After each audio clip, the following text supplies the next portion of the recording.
me. I just want to let you know I tried the crab cakes and that didn't come out like yours. People want to fight me in the airport. Yeah, man, I tried that gumbo, you know what I mean? All right. You ready? Okay. And so how do they usually open this? I don't usually do What up, it's your man, G. Garvin. Behind the studio? Okay. In the building. All right. In the hell. Are you ready? Yes, ma'am. Okay. Stop playing. We are behind. What is it? Behind the scenes, sister, come on. Can we get a cue card? I like behind the Teleprompt.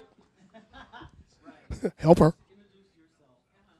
It's behind the I'll help you.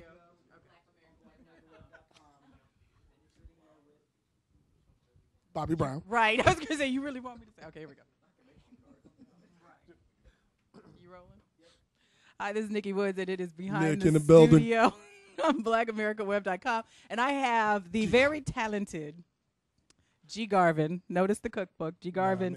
Dining in. It is 150 special dishes, easy enough to make every day. Yes, they are.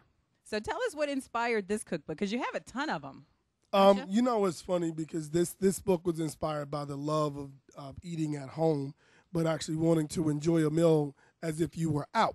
So as opposed to going, the original title for the book was called Easy Gourmet, but they wouldn't let me use the name because they said gourmet is a scary term for the consumer, so they wouldn't do it. Well, I don't mean to. This is a scary book. That's I mean, because I tried. She to. lied. It's not. I cut tried, that. I'm trying to find the recipe that I Get made, that out. but I'm sitting there looking at it like I don't think it's supposed to look like this. It was a seafood recipe. Well, you know what's funny? I think that people, well, I know that people don't realize in a book, you know, it's like any other production. There's food photography, there's props, there's food stylist.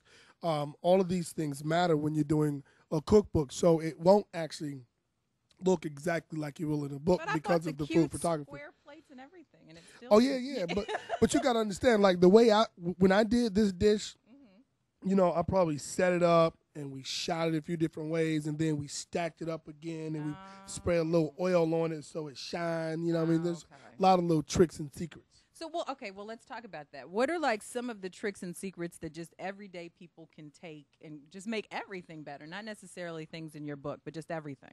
You know, I think it's people have to. Excuse me. Sorry. Something you ate? No, something I wanted. Early for me. LA cat. This weather and this raining and allergies. I think that people just have to have a little more confidence in preparing the meal. I think the biggest issue for people is they get nervous, especially if something goes wrong. Like what you just said, it didn't look the same. But if you just spend the time to really think about the dish and then allow yourself to be creative. I think that people go crazy with, you know, I think recipes are meant to be, you know, a platform, but then allow yourself to be a little more creative. And just being comfortable, I think, is the best tip I can give people. And so how did you start? Because I know a lot of people that I've talked to that are like really good at cooking this, they go into the kitchen and they experiment, they throw stuff together, and for them it worked. So how did you get started with cooking? You know, I was doing this when I was a kid, like literally 11, 12 years old. Really? We used to cook at home. I mean, I'm from a single parent household, and you know, the rules in my mom's house were very simple. It was come home from school, clean the house, and start dinner. So whether it was snap peas or black eyed peas or tuna sandwiches or tuna melts or cheeseburgers or meatloaf, I mean, we were making stuff like that when we were like 11, 12 years old, meatloaf and mac and cheese. And Really? Yeah. And then it was, for me, it was just an easy transition into, at the time, it obviously wasn't a career while I was in high school. It was just a way to make extra money. You need to start a summer camp. I am There are actually. a lot I'm of doing kids around a here boot that you camp. need to. Oh, Yeah. are you really? Yeah, I'm doing a culinary boot camp. It starts June of 09 in See how Atlanta. smart I am? Yeah, that's. See, you looking forward. You thinking ahead. Right. Head thinking. Head thinking. That wasn't like a big head comment, was it? No. Oh, okay, cool. No. All right. I mean, you know, So tell us when your show is on so that we can make sure we catch you. I wish I knew. Sometimes it moves, but I think it comes on. Your website? ChefGarvin.com in the building. No, the show comes on Saturdays, I think at 11 a.m. Turn Up the Heat Celebrity Dish, and then Road Tour comes on at 12. Very good. So it is G. Garvin Dining In, and it's in stores now, correct? It is in stores now, and make sure that they don't hide it from you. All right, go up there. They do that to black books. Yeah, they make know, sure really, that it's they like do. right there on the front. No, they do. Right. On the front end cap, make sure it's there. And make sure that your receipt says dining in, because we had an experience recently where they were selling my books, but they had another cookbook author on the receipt. You like the Tyler Perry of books? No, I They don't switching think the receipts. they were actually doing that though, and then the lady brought it to my attention.